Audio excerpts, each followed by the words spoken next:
The lord. ಈ ದಿನದ ಬಲಪಡಿಸುವ ವಾಕ್ಯ ರೋಮಾಪುರದವರಿಗೆ ಬರೆದ ಪತ್ರಿಕೆ 12ನೇ ಅಧ್ಯಾಯ 21ನೇ ವಚನ. ಕೆಟ್ಟತನಕ್ಕೆ ಸೋತು ಹೋಗದೆ ಒಳ್ಳೆತನದಿಂದ ಕೆಟ್ಟತನವನ್ನು ಸೋಲಿಸು. ಆಮೇಲೆ ಇದು ತುಂಬ ಕಷ್ಟವಾದ ಒಂದು ವಿಷಯ. ಯಾಕಂದರೆ ಎಲ್ಲ ಕಡೆ ಕೆಟ್ಟದ್ದೇ ತುಂಬಿದೆ. ಎಲ್ಲಿ ನೋಡಿದ್ರು ಕೆಟ್ಟದ್ದೇ ನಡೀತಿದೆ, ಎಲ್ಲೂ ಒಳ್ಳೆಯದೇ ಇಲ್ಲ.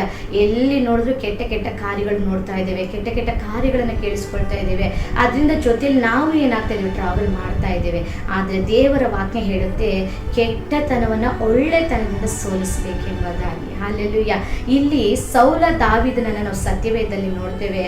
ಸೌಲನು ದಾವೀದನ ಮೇಲೆ ಹೊಟ್ಟೆ ಕಿಚ್ಚುಪಟ್ಟು ಅವನನ್ನು ಸಾಯಿಸಬೇಕು ಎಂಬುದಾಗಿ ಅಟ್ಟಾಡಿಸುತ್ತಾ, ಜನರನ್ನು ಕಳಿಸುತ್ತಾ ಅವನ ಸಾಯಿಸೋ ಪ್ರಯತ್ನದಲ್ಲಿ ಸೌಲನಿದ್ದಾನೆ. ಆದರೆ ಒಂದು ದಿನ ದಾವೀದನಿಗೆ ಅವಕಾಶ ಬರುತ್ತದೆ, ಸೌಲನನ್ನು ಸಾಯಿಸುವಂತ ಒಂದು ಅವಕಾಶ. ಆಗ ದಾವೀದನು ದೇವರು ಅಭಿಷೇಕಿಸಿದವನನ್ನ ನಾನು ಹೇಗೆ ಸಾಯಿಸಲಿ ಎಂಬುದಾಗಿ ತಕ್ಷಣ ದೇವರಿಗೆ ಭಯಪಟ್ಟು ಆತನನ್ನು ಏನು ಮಾಡದೆ ಹಿಂತಿರುಗಿ ಬರ್ತಾನೆ. ಇದು ಏನನ್ನು ಸೂಚಿಸುತ್ತದೆ ಅಂದರೆ ಕೆಟ್ಟತನವನ್ನು ಒಳ್ಳೆತನದಿಂದ ಆತನು ಜಯಿಸಿದನು. ಅಲ್ಲೆಲ್ಲೂಯ. ಆಗ ದಾವೀದನು ಹೇಳ್ತಾನೆ, ದೇವರು ಅಭಿಷೇಕಿಸಿದವನನ್ನ ನಾನು ಮುಟ್ಟಬಾರದು ಎಂಬುದಾಗಿ ದೇವರು ಅವಕಾಶ ಕೊಟ್ಟರು, ನಾನು ಹಿಂತಿರುಗಿ ಬಂದೆ, ಸೌಲನೇ ಅರಸನೇ ಎಂಬುದಾಗಿ ಹೇಳುವಾಗ ಆಗ ಸೌಲನ ಬಾಯಲ್ಲಿ ಒಂದು ಮಾತು ಬರುತ್ತೆ, ನನ್ನ ಮಗನೇ ದಾವೀದನೇ, ಇದು ನಿನ್ನ ಸ್ವರವಾ ಎಂಬುದಾಗಿ ಸೌಲನು ಹೇಳ್ತಾನೆ.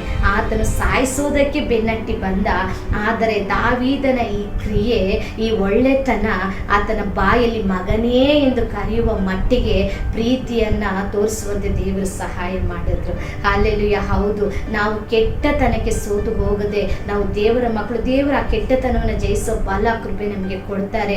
ನಾವು ಚೆನ್ನಾಗಿ ಪ್ರಾರ್ಥನೆ ಮಾಡಿ, ಚೆನ್ನಾಗಿ ದೇವರ ವಾಕ್ಯಗಳನ್ನು ಓದಿ, ಇದರ ಪ್ರಕಾರ ನಾವು ಜೀವಿಸೋದಕ್ಕೆ ಯಾವಾಗ ನಮ್ಮ ಜೀವನವನ್ನು ಒಪ್ಪಿಸಿಕೊಡ್ತೀವೋ ಪ್ರತಿದಿನ ಈ ವಾಕ್ಯಗಳು ನಮ್ಮೊಳಗೆ ಖಂಡಿತ ನೆರವೇರುತ್ತೆ. ಹೌದಾ, ನಿಮ್ಮ ಮನೇಲಿ ಏನೋ ಒಂದು ಕೆಟ್ಟತನ ನಿಮ್ಗೆ ವಿರುದ್ಧವಾಗಿ ಮಾಡ್ತಾನೆ ಇದ್ದಾರಾ, ಇಲ್ಲ ಕೆಲಸದ ಸ್ಥಳದಲ್ಲಿ ನಿಮಗೆ ವಿರುದ್ಧವಾಗಿ ಕೆಟ್ಟದ್ದು ಮಾಡ್ತಾ ಇದ್ದಾರಾ, ನೀವು ಓದೋ ಜಾಗದಲ್ಲಿ ನಿಮಗೆ ವಿರೋಧ ಕೆಟ್ಟದ್ದು ಮಾಡ್ತಾ ಇದ್ದಾರಾ, ಇಲ್ಲ ಸೇವೆಯಲ್ಲಿ ನಿಮಗೆ ವಿರುದ್ಧವಾಗಿ ಜನರು ಎದ್ದೇಳ್ತಾ ಇದ್ದಾರೆ, ಕೆಟ್ಟದ್ದು ಮಾಡ್ತಾ ಇದ್ದಾರಾ, ಪರವಾಗಿಲ್ಲ. ಆ ರೀತಿ ಇರುವಾಗ ಅದನ್ನು ನೀವು ಒಳ್ಳೆತನದಿಂದ ಜಯಿಸೋದಕ್ಕೆ ನೀವು ಪ್ರಾರ್ಥನೆ ಮಾಡ್ರಿ. ಅದನ್ನು ಒಳ್ಳೆ ರೀತಿಯಲ್ಲಿ ಫೇಸ್ ಮಾಡೋದಕ್ಕೆ ದೇವರ ಕೃಪೆಯನ್ನು ಕೇಳ್ರಿ. ಹೌದು, ಒಳ್ಳೆತನ ಯಾರಲ್ಲಿದೆ? ನನಗೆ ಯೇಸುವಿನಲ್ಲಿದೆ. ದೇವರ ವಾಕ್ಯ ಹೇಳುತ್ತದೆ, ಆತನು ಈ ಲೋಕದಲ್ಲಿ ಜೀವಿಸುವಾಗ ಉಪಕಾರಗಳನ್ನು ಮಾಡುವವನಾಗಿ ಸಂಚರಿಸಿದನು ಎಂಬುದಾಗಿ. ನಾವು ಉಪಕಾರ ಮಾಡಲೇಬೇಕು, ನಾವು ಒಳ್ಳೆಯದನ್ನು ಮಾಡಲೇಬೇಕು, ನಾವು ಸತ್ಕ್ರಿಯೆಗಳನ್ನು ಮಾಡಲೇಬೇಕು. ಯಾಕಂದರೆ ನಾವು ಆರಾಧಿಸುವ ದೇವರು ಪರಿಶುದ್ಧನು, ಆತನ ಪ್ರೀತಿ ಸ್ವರೂಪನ, ಆತನ ಕೃಪೆಯುಳ್ಳ ದೇವರು, ಕನಿಕರುಳ್ಳ ದೇವರು, ತಾಯಿಯುಳ್ಳ ದೇವರು. ಇನ್ನು ಆತನ ಬಗ್ಗೆ ಹೇಳ್ತಾ ಇದ್ರೆ ಎಷ್ಟು ಸಮಯ ಕೂಡ ಸಾಲೋದಿಲ್ಲ. ಅಂಥ ತಂದೆಯನ್ನು ಆರಾಧಿಸುವ ನಾವು ಕೂಡ ಆ ಗುಣಲಕ್ಷಣಗಳೊಂದಿಗೆ ಈ ಲೋಕದಲ್ಲಿ ಜೀವಿಸುವಾಗ ಅನೇಕರು ನಮ್ಮ ಮೂಲಕ ಯೇಸುವನ್ನು, ಯೇಸುವಿನ ಪ್ರೀತಿಯನ್ನು ತಿಳಿದುಕೊಳ್ತಾರೆ. ದಯವಿಟ್ಟು ನೀವು ಈ ದಿನ ಇದಕ್ಕಾಗಿ ಪ್ರಯಾಸ ಪಡ್ರಿ, ಅದಕ್ಕಾಗಿ ನೀವು ಪ್ರಾರ್ಥನೆ ಮಾಡ್ರಿ.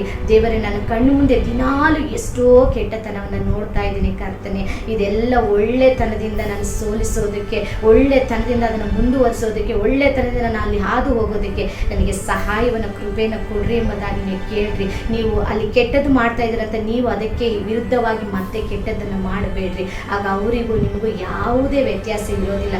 ಅದು ಮನೆಯಾಗಲಿ, ಕೆಲಸದ ಸ್ಥಳ ಆಗಿರಲಿ, ಸೇವೆಯಾಗಲಿ, ಅದು ಯಾವುದೇ ಆಗಿರಲಿ, ಕೆಟ್ಟವರನ್ನ, ಕೆಟ್ಟತನವನ್ನು ನಮ್ಮ ಒಳ್ಳೆತನದಿಂದ ನಾವು ಖಂಡಿತವಾಗಿ ಜಯಿಸಲೇಬೇಕು. ಅದು ನಮ್ಮ ಬಲದಿಂದ ಆಗೋದಿಲ್ಲ, ಪರಿಶುದ್ಧಾತ್ಮನ ಬಲದಿಂದ, ಕರ್ತನು ಕೊಡುವ ಬಲದಿಂದ ನಾವು ಅದನ್ನು ಮಾಡೋದಕ್ಕೆ ಸಾಧ್ಯ.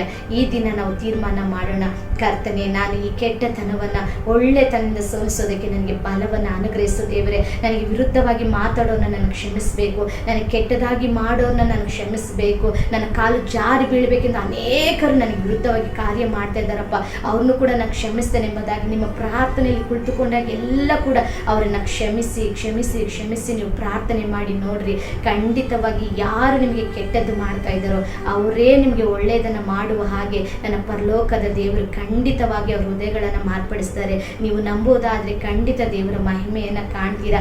ಅವರು ಕೆಟ್ಟದ್ದು ಮಾಡ್ತಾ ಇದ್ದಾರೆ ಅಂತ ನಾವು ಕೆಟ್ಟದ್ದು ಮಾಡೋದಾದರೆ ಅವರಿಗಿಂತ ಮುಂಚೆ ನಾವೇ ಅಳಿವಿನಲ್ಲಿ ಬೀಳ್ತೀವಿ.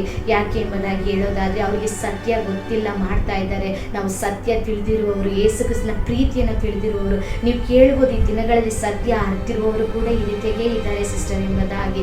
ಪರವಾಗಿಲ್ಲ, ನಾವು ದೇವರಲ್ಲಿ ಬೆಳೆದಿದ್ದೇವೆ, ನಾವು ದೇವರ ಪ್ರೀತಿಯ ಆಳಕ್ಕೆ ಹೋಗ್ತಾ ಇದ್ದೇವೆ. ದಯವಿಟ್ಟು ನೀವು ಆ ಕೆಟ್ಟವರನ್ನ, ಕೆಟ್ಟತನವನ್ನ ಯಾವುದೇ ರೀತಿಯಲ್ಲಿ ಕೂಡ ಅದಕ್ಕೆ ತಕ್ಕನಾಗಿ ಪ್ರವರ್ತಿಸೋದಕ್ಕೆ ನೋಡಬೇಡ್ರಿ. ಅದನ್ನು ಜಯಿಸೋದಕ್ಕೆ ಪ್ರಯತ್ನ ಮಾಡಿ. ನಿಮ್ಮ ಒಳ್ಳೆತನವನ್ನ ಕೆಟ್ಟವರ ಮುಂದೆ, ಕೆಟ್ಟತನದ ಮುಂದೆ ತೋರಿಸ್ರಿ. ನಾವು ಒಳ್ಳೆಯವರು, ಒಳ್ಳೆಯದು ಮಾಡಲೇಬೇಕು. ಯಾಕೆ ಗೊತ್ತಾ, ಇದು ದೇವರ ವಾಕ್ಯ ಹೇಳುತ್ತದೆ, ಯೆಹೋವನು ಒಳ್ಳೆಯವನು, ಒಳ್ಳೆಯದನ್ನು ಮಾಡುವವನೂ ಆಗಿದ್ದಾನೆ.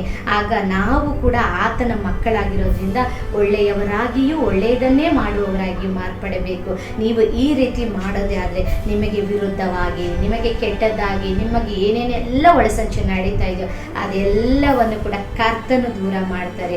ನಿಶ್ಚಯವಾಗಿ ವಾಕ್ಯವನ್ನು ನಂಬಿ ಅದರ ಪ್ರಕಾರ ಮಾಡೋದಕ್ಕೆ ಪ್ರಯತ್ನ ಪಡಿ. ಅದು ನಿಮ್ಮ ಕುಟುಂಬನೋ, ಕೆಲಸದ ಸ್ಥಳನೋ, ಸೇವೆನೋ, ಅದು ಯಾವುದೇ ಕಾರ್ಯಗಳಾಗಿರಲಿ, ನೀವು ಮಾತ್ರ ಒಳ್ಳೆಯದೇ ಮಾಡಬೇಕು. ಈ ದಿನ ತೀರ್ಮಾನ ಮಾಡಿ, ಇಲ್ಲಪ್ಪ ನಾನು ಒಳ್ಳೆಯದೇ ಮಾಡ್ತೀನಿ, ಅವ್ರಿಗೇನು ನಾನು ಮುಯಿ ತೀರಿಸ್ಕೊಳ್ಳೋದಿಲ್ಲ. ಅವ್ರು ನನ್ನನ್ನು ಬೈದರೂ ಕೂಡ ನಾನು ಅವನ ಪ್ರೀತಿಯಿಂದ ಮಾತಾಡಿಸ್ತೇನೆ, ಅವ್ರು ನನ್ನ ದೂಷಿಸಿದ್ರು ನಾನು ಪ್ರೀತಿಯಿಂದ ಮಾತಾಡಿಸ್ತೇನೆ. ನಾನು ನಿನ್ನ ಮಗು, ನೀನು ಒಳ್ಳೆಯವನಾಗಿರೋ ಪ್ರಕಾರ ನಾನು ಒಳ್ಳೆಯವಳಾಗಿರ್ತೇನೆ ಎಂಬುದಾಗಿ ಒಂದು ತೀರ್ಮಾನ ಮಾಡಿ, ನನ್ನ ಯೇಸು ಒಳ್ಳೆಯವರಾಗಿದ್ದಾರೆ, ನಾವು ಒಳ್ಳೆಯವರಾಗಿರೋಣ.